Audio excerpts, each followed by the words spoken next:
Guna kepentingan penyidikan terhadap tersangka HK dilakukan penahanan selama 20 hari, terhitung mulai tanggal 20 Februari 2025 sampai dengan tanggal 11 Maret 2025. Dan penahanan dilakukan di cabang Rumah Tahanan Negara dari Rumah Tahanan Negara kelas 1 Jakarta Timur. Detik-detik Hasto Kristianto ditahan KPK, tangan diborgol nyaris nangis. Sekretaris Jenderal PD Perjuangan, PDIP, Hasto Kristianto akhirnya ditahan di rumah tahanan, Rutan, KPK selama 20 hari pertama.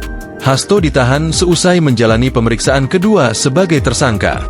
Sekitar pukul 18.08 WIB, Hasto mengenakan rompi tahanan berwarna oranye keluar dari ruang pemeriksaan. Kedua tangan Hasto juga diborgol.